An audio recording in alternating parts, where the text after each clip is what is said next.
The velvet box hit the bottom of the industrial trash can with a heavy, final thud, echoing through the silent kitchen of the Gilded Lily. Just seconds before, that box had represented a threat, a ghost from a past that refused to stay buried. But now, it was nothing more than garbage. A large hand, adorned with a heavy gold signet ring, rested on the stainless steel counter, the knuckles white with suppressed rage. Ivy Sullivan stopped breathing as the man beside her turned, his eyes dark and dangerous. He didn't yell, he didn't make a scene. Leonard Vitti simply leaned in, his voice a low, terrifying rumble that vibrated against her ribs. "You are mine, Ivy," he whispered, the possessiveness thick enough to choke on. "And from this moment on, you only accept gifts from me." Snow didn't fall gently in Chicago. It attacked the city, turning the streets into slushy grey rivers and the sidewalks into treacherous sheets of ice. But inside the Gilded Lily, one of the city's most exclusive supper clubs, the weather was merely a scenic backdrop.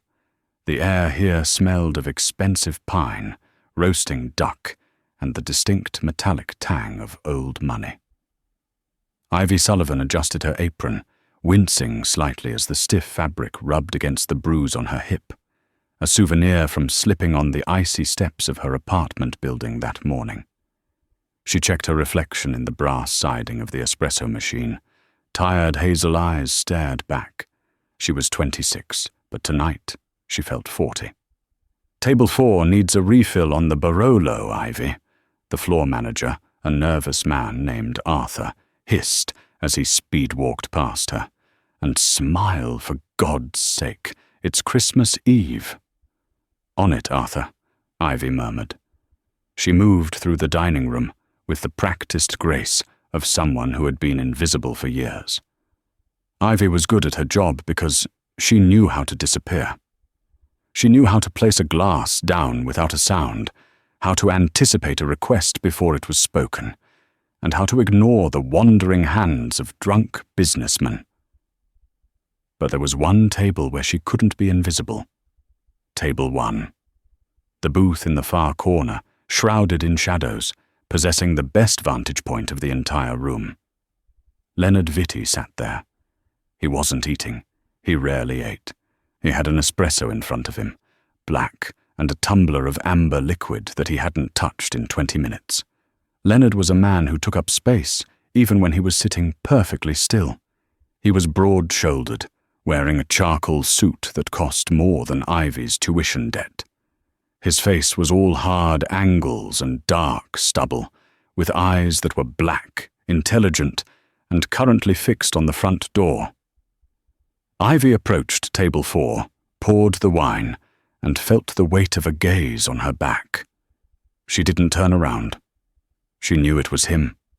Leonard Vitti came in every Tuesday and Friday. Tonight was Tuesday. He never spoke to her beyond ordering his drink, but his presence was a physical weight, a magnetic field that made the hair on her arms stand up. The front door chimed.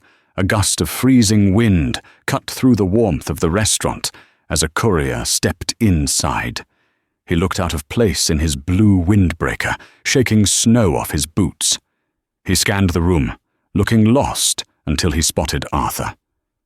They exchanged words. Arthur pointed toward the kitchen, then paused, shook his head, and pointed at Ivy. Ivy's stomach dropped. Couriers didn't come here for staff. "Ivy!" Arthur waved her over, looking annoyed. "This guy insists he has a priority package for you. Make it quick. We're in the middle of a rush." She walked over, wiping her hands on her apron. "For me?" "Ivy Sullivan," the courier asked, chewing gum. "Sign here." He shoved a digital pad at her. She scribbled her signature, her heart hammering a frantic rhythm against her ribs. He handed her a box. It wasn't a small, modest package. It was a bright red box wrapped in metallic paper, topped with a massive gold bow. It was loud, it was gaudy. It screamed for attention in the muted elegance of the restaurant. Ivy felt the blood drain from her face. She knew that wrapping paper. She knew the excessive use of tape. "No," she whispered. She retreated to the server's station, a small alcove near the kitchen doors, hoping to hide the offensive object. Her hands trembled as she found the card tucked under the ribbon. "To my Ivy, I know things ended rough. But I've changed. I hit it big, babe. Crypto, I can take care of you now. Open it. Wear it. I'll be watching. Merry Christmas. Brad Halloway." The name brought a vile taste of bile to her throat. Brad, who had stolen her savings 2 years ago. Brad, who had gambled away her rent money and left her to face the landlord alone. Brad, who had disappeared when the loan sharks came knocking, leaving Ivy to work 3 jobs to pay off debts that weren't hers. She stared at the box. "I'll be watching." A chill that had nothing to do with the snow outside swept over her. She looked up, scanning the crowded restaurant. Was he here? Was he outside, pressing his face against the glass? She didn't notice that the entire restaurant had gone quiet. She didn't notice that table 1 was empty. The box felt radioactive in her hands. She needed to get rid of it. She needed to burn it. "Is there a problem, Ivy?" The voice came from directly behind her. It wasn't Arthur's high-pitched nagging. It was a baritone rumble, smooth like aged whiskey and dangerous like a loaded gun. Ivy spun around, nearly dropping the box. Leonard Vitti stood inches from her. Up close, he was overwhelming. He smelled of sandalwood, expensive tobacco and rain. He towered over her, his dark eyes scanning her face, noting the fear in her eyes, the trembling of her hands, and finally, the gaudy red box. "Mr. Vitti," Ivy stammered. I'm sorry, I was just getting back to work." Leonard didn't move. He blocked the exit from the server's station, creating a private world in the middle of the bustling room. "You're shaking," he observed. He didn't ask. He stated it as a fact. His eyes drifted to the card she was still clutching.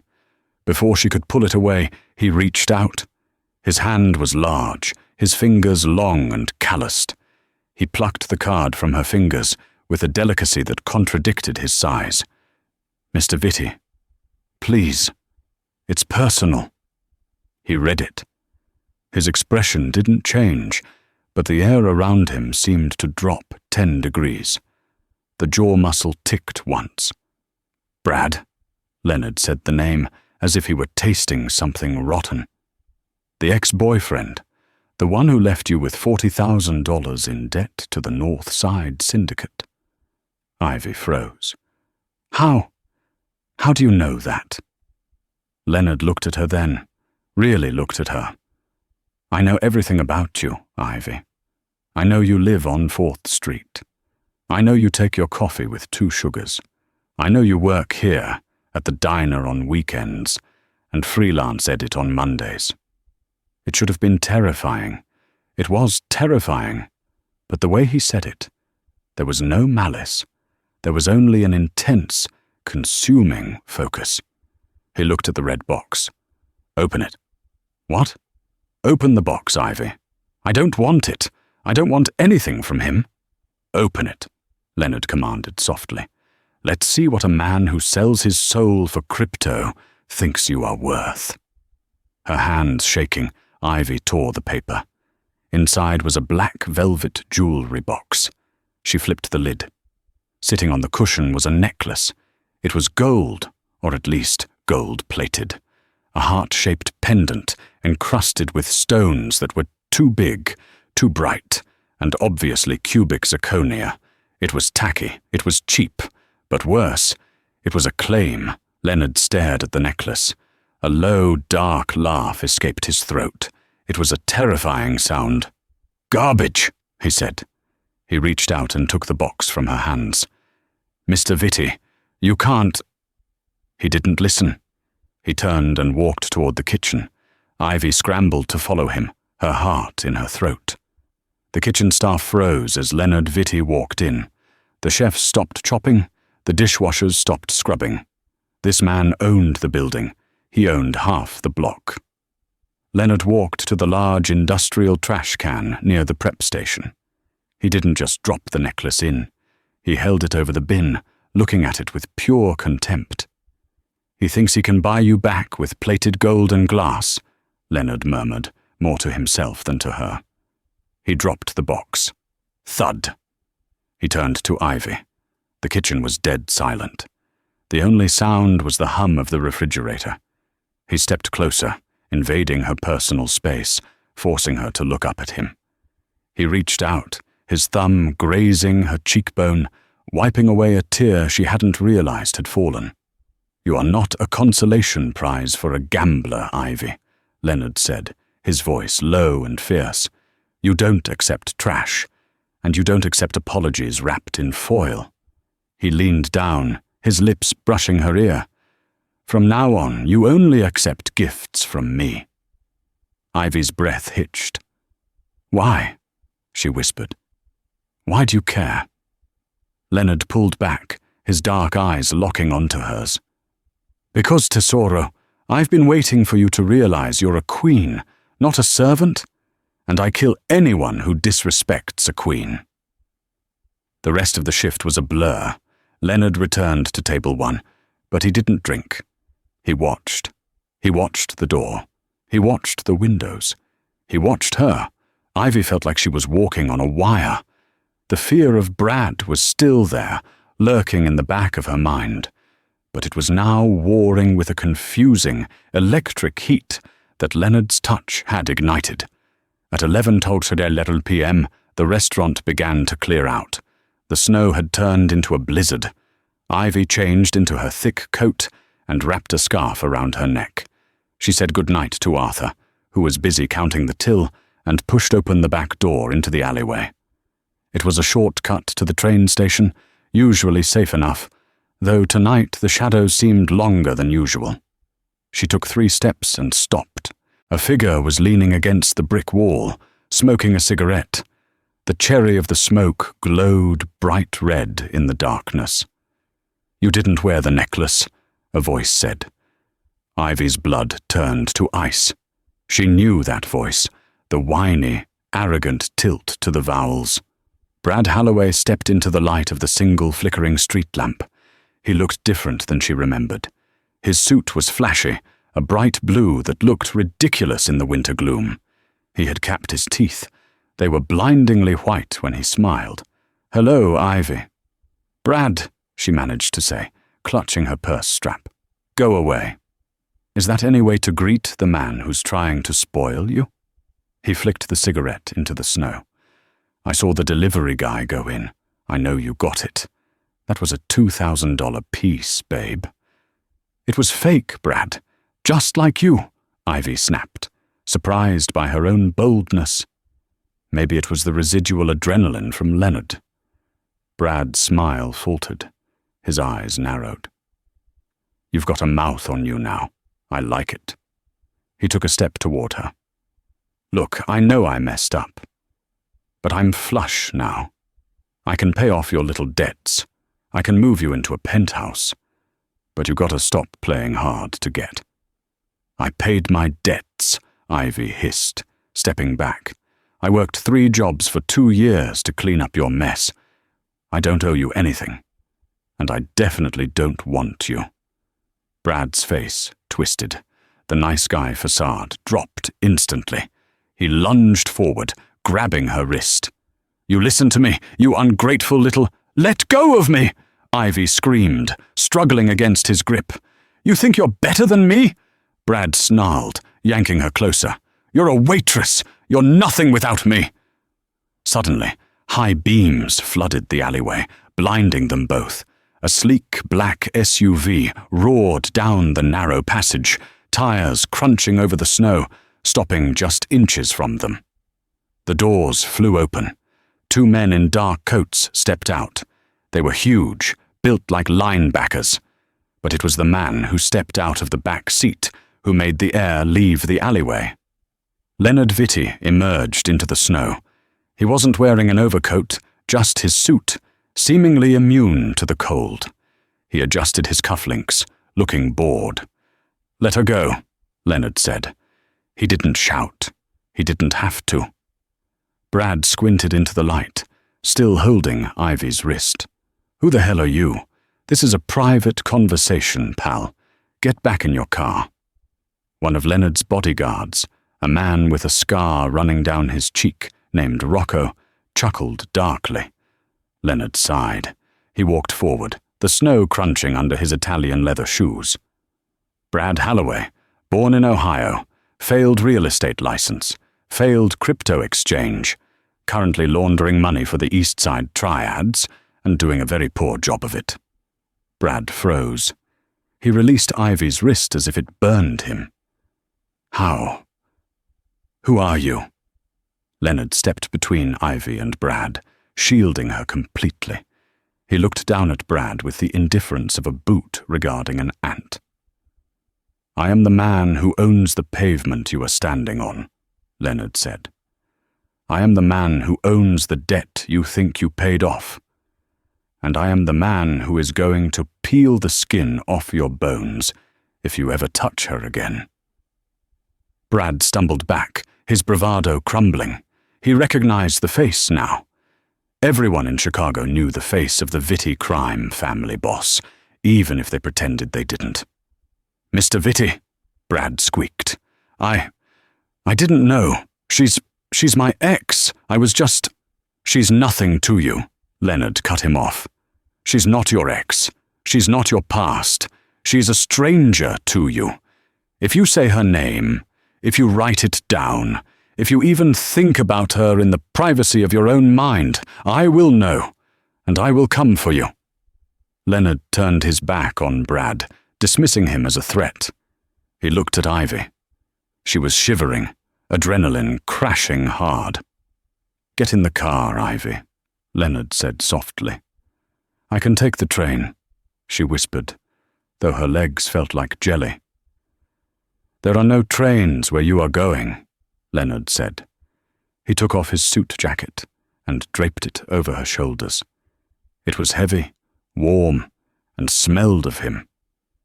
"You're done with the cold." Behind them, Rocco stepped toward Brad. "Start running, kid. The boss gave you a head start." As Ivy climbed into the warm leather interior of the SUV, she watched through the tinted glass. She saw Brad sprinting down the alleyway, slipping in the snow, looking back in terror. Leonard slid in beside her.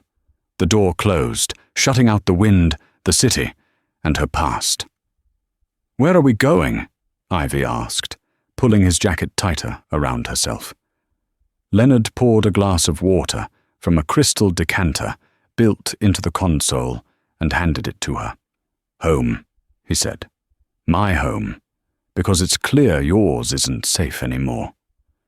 "I can't just go with you. I don't know you." Leonard looked at her, his eyes softening for the first time that night. "You know me, Ivy. I'm the man who sat at table 1 for 6 months, just to make sure you were safe during your shift. I'm the man who bought the building your apartment is in last week, so I could fix the heating you complained about to your manager." Ivy's jaw dropped. You fix the heat?" "I take care of what is mine," Leonard said, leaning back as the car began to move. "And we have a lot to discuss." The drive took 40 minutes. They left the slush-filled streets of downtown Chicago behind, heading north toward the affluent, silent suburbs of Lake Forest. The car turned off the main road onto a private drive, winding through a forest of dense oaks that blocked out the moonlight. Finally, the trees cleared, revealing a massive estate that looked more like a fortress than a home. High stone walls topped with wrought iron spikes surrounded the perimeter. A heavy steel gate groaned open as the SUV approached, flanked by security cameras that tracked their movement with blinking red eyes. "This is where you live?" Ivy whispered, peering out the window. The house was a sprawling manor of grey stone, dark and imposing against the night sky. "This is where we are safe," Leonard corrected. The car stopped in a circular driveway. Rocco opened the door, the cold air biting at Ivy's exposed legs, but Leonard was there instantly, his arm around her waist, guiding her up the stone steps.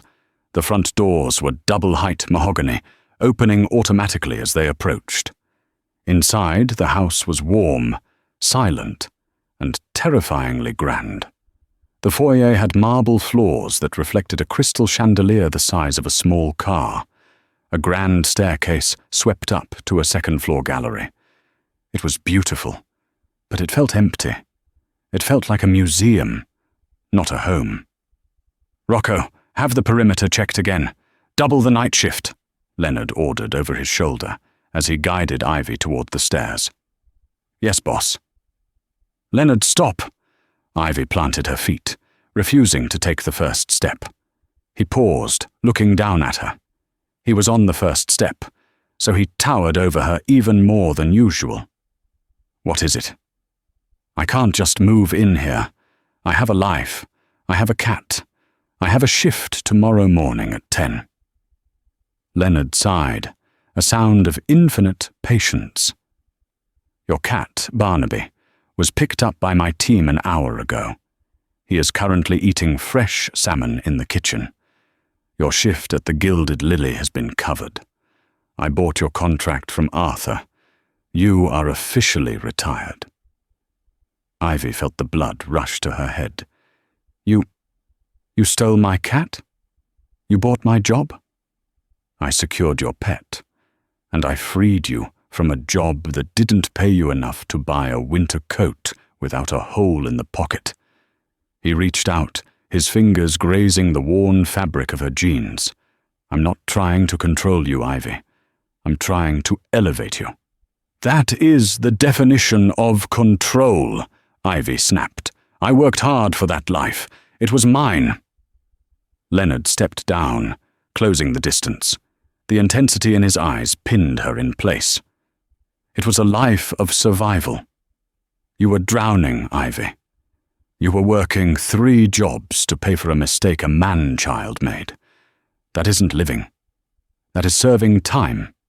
He took her hand, his grip firm but gentle. "Come. There is something you need to see." He led her up the stairs, down a long hallway, lined with oil paintings of stormy seas and dark forests. He stopped at a double door at the end of the hall and pushed it open. Ivy gasped. It was a bedroom, but it was larger than her entire apartment. A fire crackled in a limestone hearth.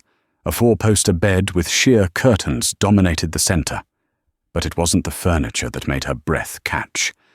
It was the details. On the vanity sat her favorite brand of moisturizer, the expensive kind she only bought once a year on her birthday. On the bookshelf were first editions of the novels she had mentioned loving to a co-worker months ago. In the corner, on a velvet armchair, sat a vintage record player with a stack of jazz vinyls, the exact ones she used to listen to with her father before he passed. She walked into the room, touching the spine of a book, her fingers trembling. "How?" she whispered. "How do you know all this? You've never spoken to me until tonight." Leonard leaned against the doorframe, watching her. "I listen, Ivy. When you spoke to Arthur about your dad's record collection being sold to pay bills, I tracked it down. When you told the hostess you dreamed of a library with a ladder, I had the carpenter build the shelves in the study." He walked over to the record player and picked up a sleeve. "I didn't buy these things to buy you. I bought them to save them for you, because I knew, eventually, you would be here." Ivy turned to face him, tears pricking her eyes. It was overwhelming. It was borderline stalker behavior, yet every action was rooted in a terrifying sort of care. "You've been planning this? For how long?" "Since the first time I saw you pour a glass of wine and apologize to a rude customer for a mistake he made," Leonard said softly. 6 months, 3 weeks, and 2 days. He walked to a closet door and opened it. Inside hung rows of clothes, silks, cashmeres, wools, no waitress uniforms, no worn-out denim. "Sleep," Leonard commanded, stepping back. "The bathroom is through there. Everything you need is here. Lock the door if it makes you feel safer. I'll be down the hall." He turned to leave, but stopped with his hand on the doorknob. "And Ivy?" She looked at him, clutching the book to her chest. "Do not worry about Brad. By morning, he will be very far away, and very regretful." With that, the heavy door clicked shut, leaving Ivy alone in a room that was a shrine to her own dreams, built by a man who was essentially a stranger.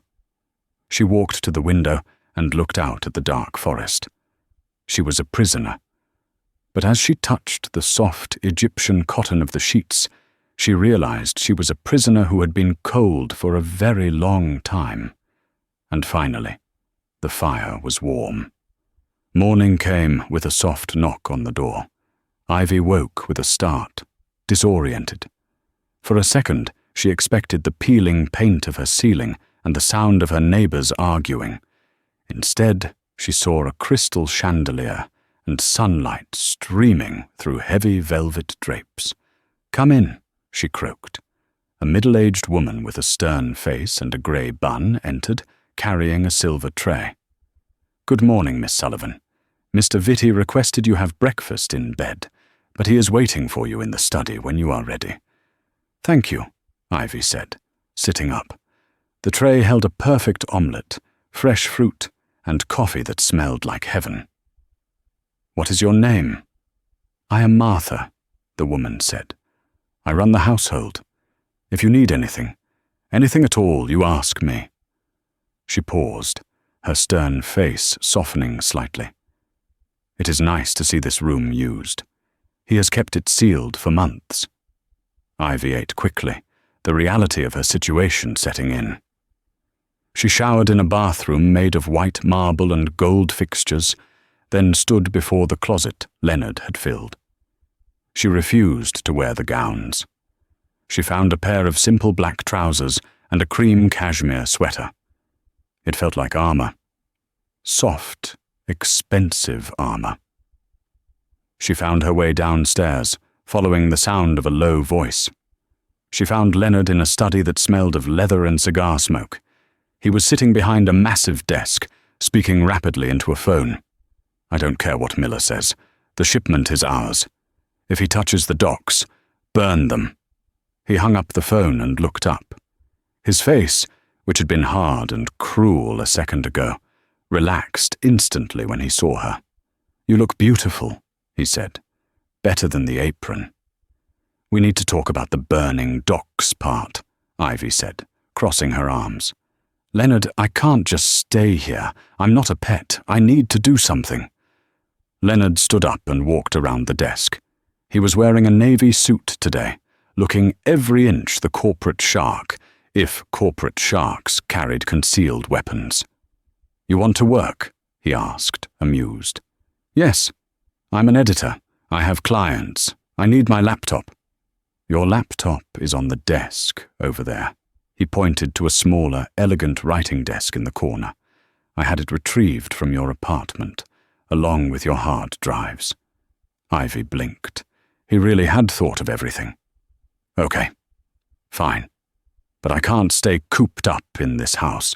I need fresh air." Leonard's expression darkened. "It is not safe, Ivy. Brad was a small fish. But by bringing you here, I have made a statement. My enemies will know you are my weakness now. They will target you. So I'm just supposed to hide forever?" "No," Leonard said, his jaw tightening.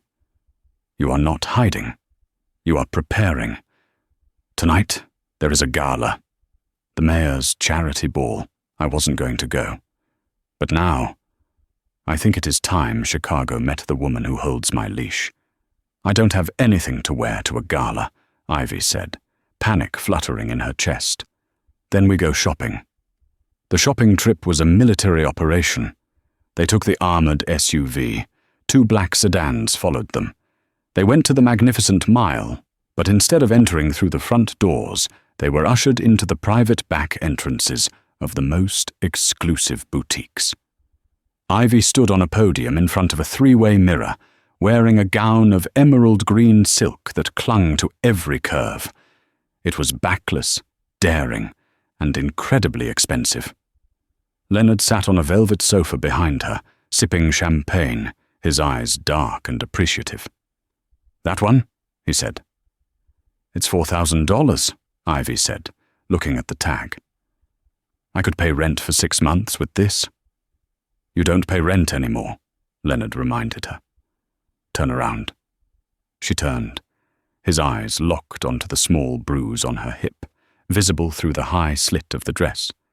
His hand tightened on the champagne glass. "Does it hurt?" he asked softly. "The bruise?" "No, it's fading." "Good." He stood up, signaling the sales associate to wrap it up. "We'll take it, and the shoes, and the coat." As they were leaving the boutique, the air in the private alleyway changed. The security team suddenly tensed. Rocco put a hand to his earpiece. "Boss, we have eyes on a grey sedan, west end of the alley. It's been circling." Leonard grabbed Ivy's arm, pulling her behind his massive frame. "Get her in the car. Now." But before they could move, a man stepped out from the shadows of the loading dock. He wasn't Brad. He was older, with silver hair and a suit that looked as expensive as Leonard's. He held a cane, but he didn't look like he needed it. "Leonard," the man smiled, showing teeth that looked too sharp. "Shopping? How domestic." Leonard didn't move, but Ivy could feel the muscles in his arm turn to stone. "Grant," Leonard acknowledged coldly. "You're far from your territory. The South Side is that way." Grant Miller chuckled. He was the head of the rival syndicate, the only man in Chicago who dared to challenge the Vitti family. His eyes slid to Ivy. He looked her up and down, a slow, slimy appraisal that made her want to shower. "So this is the rumor," Grant said. "The waitress. Pretty thing. A bit fragile for a man like you, isn't she, Leonard? One squeeze and she might break." Leonard took a step forward. The air crackled with violence. "Look at her again, Grant, and you will lose the other eye." Grant touched the eye patch he wore on his left side, a souvenir from a war with Leonard's father years ago. He laughed, but it was a hollow sound. "Touchy.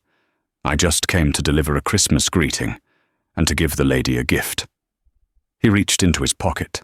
Rocco and the other guards drew their guns instantly. 4 muzzles pointed at Grant's chest. Grant held up his hands mockingly. "Easy, boys. Just a card." He tossed a black envelope onto the snow-covered ground between them. "For you, my dear," Grant said to Ivy. "Open it when you get bored of playing house. It might tell you a few things about your new boyfriend that he forgot to mention." Grant stepped back into the shadows. "Merry Christmas, Vitti. Enjoy the gala tonight. I hear the fireworks will be spectacular." He disappeared. Leonard didn't look at the envelope. He ushered Ivy into the SUV, his grip bruising. "Go. Drive." As the car sped away, Ivy looked back.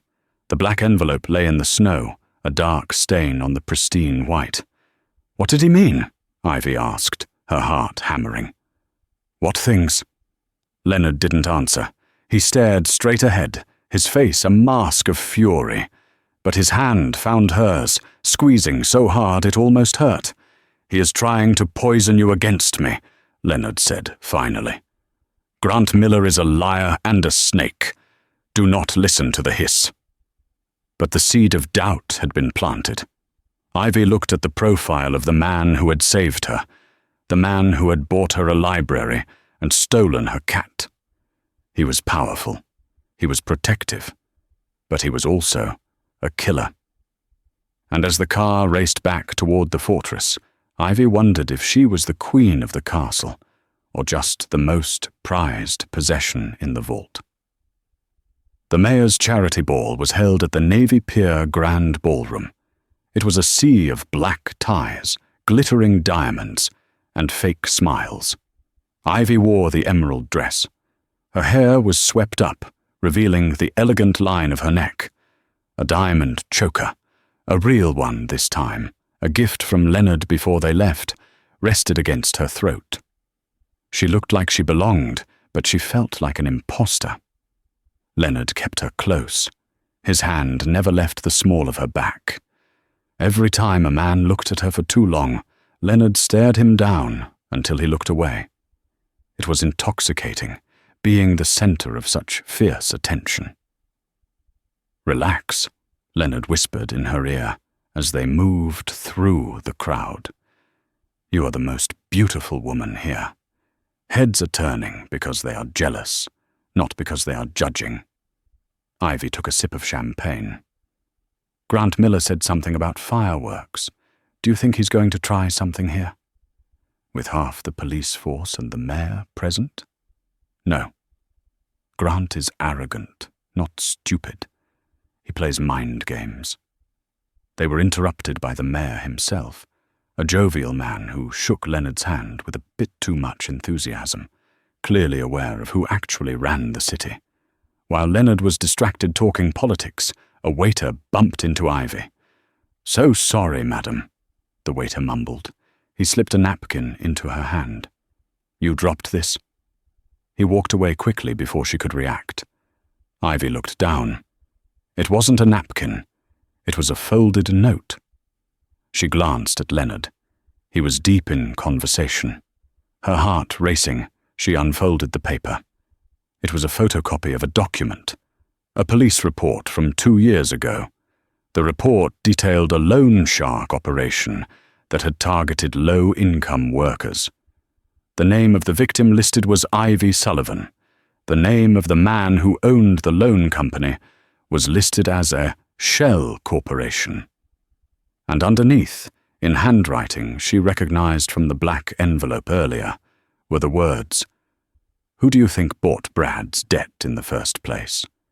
He didn't just find you, Ivy. He created the problem so he could be the savior." Ivy felt the room spin. The music became a distorted roar. Brad had borrowed money. The loan sharks had come after her. She had worked for 2 years to pay them back. If this note was true, Leonard owned the sharks. Leonard was the shark. He hadn't just watched her for 6 months. He had engineered her suffering. He had let her struggle, let her freeze, let her break, just so he could swoop in at the perfect moment and be the hero. "Ivy!" Leonard's voice broke through the haze. He was looking at her, concern etching his features. "You're pale. What is it?" She looked at him. Really looked at him. She saw the possessiveness in his eyes, not as love, but as ownership. "I need air," she gasped. "The bathroom. I just need a minute." "I'll escort you." "No!" She pulled away too sharply. People turned to look. I need a moment alone, Leonard. Please." He hesitated. He looked at the crowd, then at the restroom corridor which was guarded by event security. 5 minutes. If you are not out, I am coming in." Ivy nodded and fled. She pushed through the heavy doors of the ladies' lounge. It was empty. She rushed to the sink, splashing cold water on her face. He created the problem so he could be the savior. It made sick, twisted sense.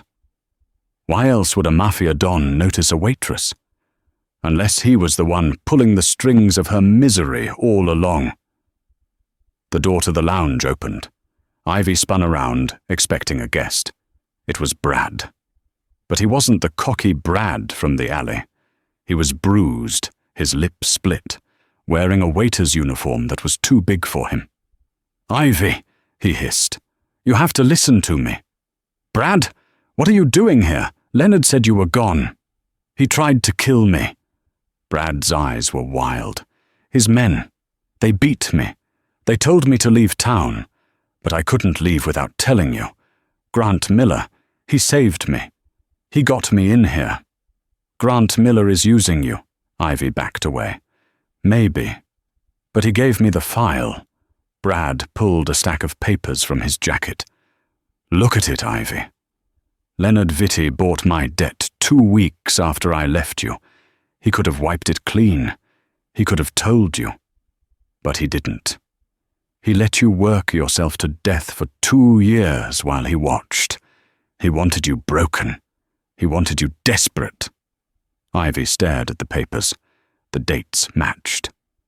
He's a monster, Brad whispered. Come with me. Miller has a car outside.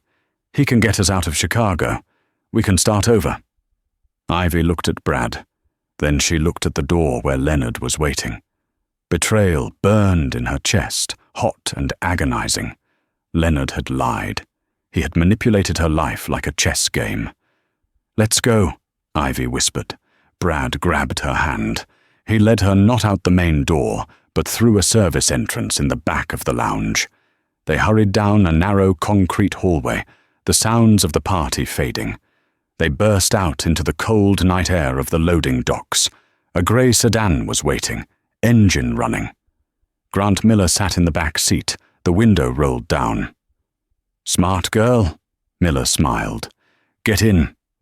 Ivy took a step toward the car, but then she stopped. She looked at the car. She looked at Brad, whose eyes were darting nervously to Miller. She looked at Miller's shark-like smile. Something was wrong. You said Leonard bought the debt 2 years ago, Ivy said slowly. He did, Brad urged. Get in the car, Ivy. But Leonard didn't know who I was 2 years ago, Ivy said, her voice gaining strength. He told me he saw me for the first time 6 months ago, at the restaurant. He lied, Brad shouted. No, Ivy stepped back. He might be a control freak. He might be dangerous. But he doesn't lie about details. He's obsessive. If he knew me 2 years ago, I would have been in that mansion 2 years ago. She looked at Miller. You forged the papers. Miller's smile vanished. Grab her. Brad lunged. Brad's hands were clammy as they clamped onto Ivy's arms. He wasn't a fighter. He was a desperate coward, which made him unpredictable. Don't make this hard, Ivy, Brad shouted, trying to drag her toward the open door of the grey sedan where Grant Miller waited like a spider in a web. I'm saving you. You're selling me, Ivy screamed. She didn't panic. Panic was for the old Ivy, the one who cried over unpaid bills. This Ivy had spent the last 24 hours in the presence of a predator, and she had learned a few things. She didn't pull away. Instead, she stepped into Brad's space, driving the heel of her $4,000 stiletto down onto the bridge of his foot with all her strength. Brad shrieked, his grip loosening just enough. Ivy twisted her body, using the momentum to shove him backward. He stumbled on the icy concrete, falling hard onto his back. Get her! Miller barked from the car, his composure cracking. He fumbled for something inside his jacket, a gun. But before Miller could raise the weapon, the metal service door behind Ivy exploded outward. It didn't just open, it was kicked with such force that the heavy steel warped against the concrete wall. Leonard Vitti stepped onto the loading dock. He wasn't the polished gentleman from the ballroom anymore. He was pure, unadulterated rage. His tie was gone, his collar unbuttoned. Behind him stood Rocco and 3 other men, weapons drawn and leveled instantly at the car. Grant! Leonard's voice was a thunderclap that seemed to shake the snow from the roof. Drop it, or I will paint this dock with your brains. Miller froze. He looked at the 4 guns pointed at his head, then at Leonard, who was walking toward him, unarmed, but looking far more dangerous than his men. Miller slowly raised his hands, letting his pistol clatter to the ground. You're fast, Vitti, Miller sneered, though his eyes darted nervously to the exits. But you're too late. The girl knows what you are. You can't keep a pet who knows you starved her just to feed her. Leonard didn't look at Miller. He walked straight to Ivy. He didn't ask if she was okay. He scanned her body for injuries with a terrifying precision. When he saw her unscathed, he positioned himself in front of her, blocking her completely from Miller's view. "Rocco," Leonard said calmly, "put Mr. Halloway in the trunk of our car. We have a delivery to make to the police station. Fraud, embezzlement, and attempted kidnapping should keep him warm for a decade." "No, wait!" Brad scrambled backward on the ground, Crab walking away from Rocco. "I helped you. Miller, you said you'd protect me." Miller laughed, a cruel, dry sound. "You were bait, kid. Bait gets eaten."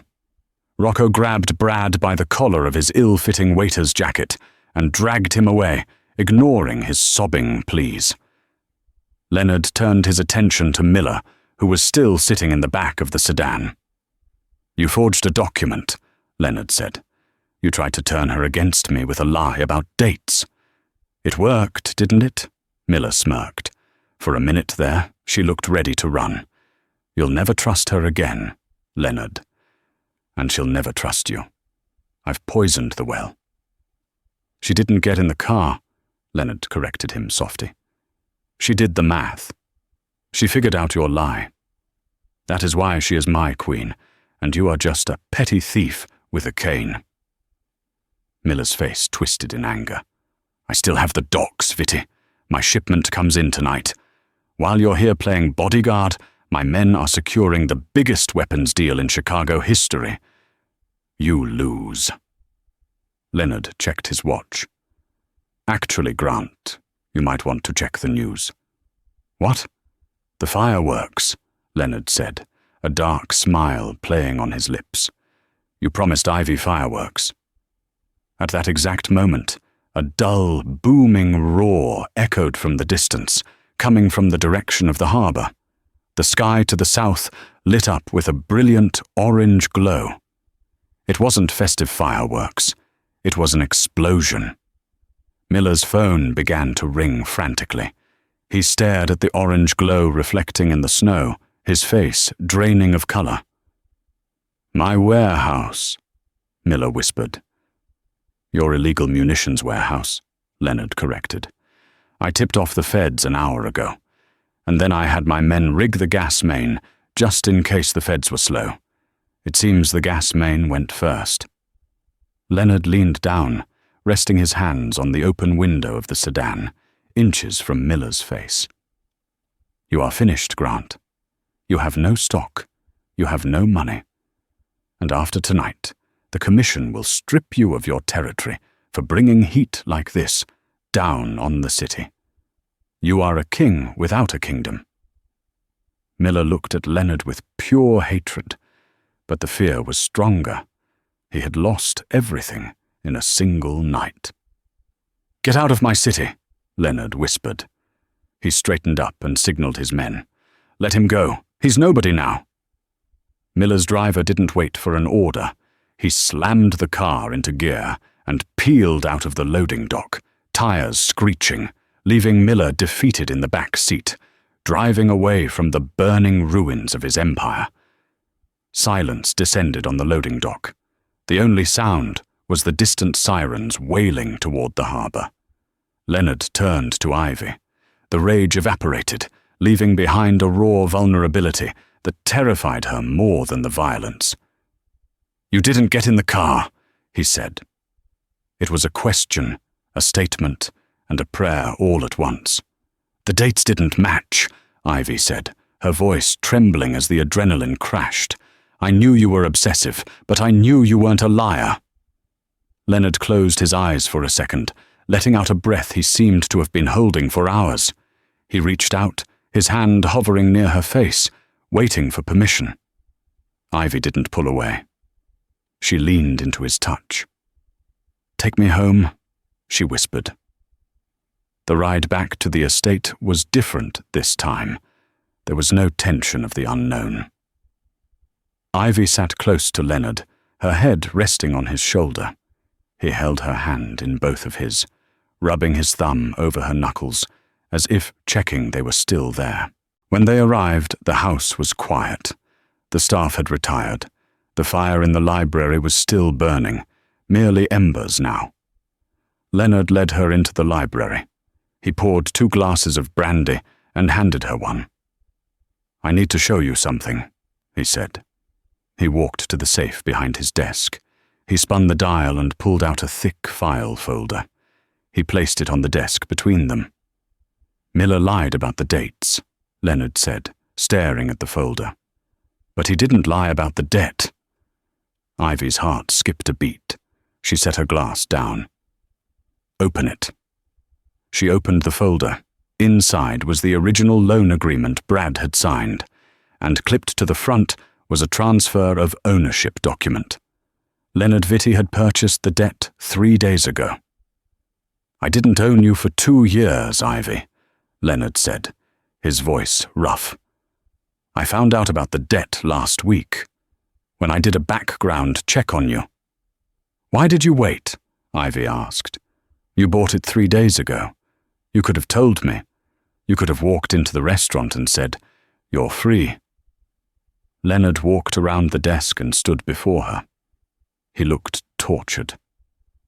"Because I didn't want to buy you like a piece of property," he admitted. "I wanted you to leave him. I wanted you to leave the job. I watched you, hoping every day that you would snap, that you would realize you deserved better. I wanted to save you, Ivy, but I needed you to want to be saved." He paced the room, running a hand through his hair. "But then that package arrived, that insult of a gift, and I saw the look on your face, the fear, and I realized I couldn't wait anymore. I realized that if I didn't step in, that idiot would drag you down with him. So I broke my own rule. I interfered." He stopped pacing and looked at her. "I'm a bad man, Ivy. I do terrible things. I blew up a building tonight. I ruined a man's life. And I would do it all again without blinking if it meant keeping you safe." He reached into his pocket and pulled out a small box. It wasn't the gaudy red box from Brad. It was sleek, black leather. "I said you only accept gifts from me," Leonard said softly. "But gifts come with strings. My gifts come with chains. If you take this, you are tying yourself to a monster. But this monster will burn the world down before he lets you shiver." He opened the box. Inside sat a pendant. It was a single, flawless emerald, cut in the shape of a teardrop, suspended on a delicate platinum chain. It was simple, elegant, and worth more than the entire restaurant she used to work in. "Brad gave you fake gold and glass because he wanted you to look expensive," Leonard said. "I give you this because it matches your eyes when you fight back." Ivy looked at the necklace. Then she looked at the man holding it. She thought about her cold apartment. She thought about the fear of the landlord. She thought about the lonely nights, wondering if anyone would ever see her, really see her. Leonard saw her. He saw the bruises, the debts, the favorite books, the hidden strength. He was dangerous, yes, but he was hers. She reached out and took the necklace from the box. She turned around, lifting her hair. "Put it on," she said. She heard Leonard's sharp intake of breath. His warm hands brushed her neck as he fastened the clasp. The cool metal settled against her skin, a heavy, grounding weight. He kissed the sensitive spot just below her ear, sending shivers down her spine. "You are mine, Ivy," he whispered against her skin. She turned in his arms, looking up into his dark, possessive eyes. She didn't see a monster. She saw a king who had finally found his queen. "And you are mine, Leonard," she replied firmly. "So, no more secrets. If we burn the world, we burn it together." Leonard smiled, a real, genuine smile that transformed his face. He picked her up effortlessly, carrying her toward the stairs, leaving the cold, the debt, and the past behind in the dying embers of the fire. Ivy Sullivan had lost her job, her apartment, and her ex-boyfriend in 24 hours. But as she buried her face in Leonard's neck, she knew she had won the only thing that mattered. She had won a life where she would never be cold again. Ivy looked out the window as the city lights blurred past, realizing her life had changed forever in the span of a single hour. She wasn't just a waitress anymore. She was the obsession of the most dangerous man in the city. The fear was there, yes, but so was a strange, intoxicating sense of safety. Brad was gone, a ghost exorcised by a king. As Leonard's hand found hers in the darkness of the car, firm and unyielding, she didn't pull away. She realized that some cages were made of gold, and maybe, just maybe, she didn't want the key. What would you do if a mafia boss claimed you were his? Would you run, or would you stay for the protection? Let me know in the comments below. If you enjoyed this story, please smash that like button, subscribe to the channel, and hit the bell icon so you never miss a twist. See you in the next video.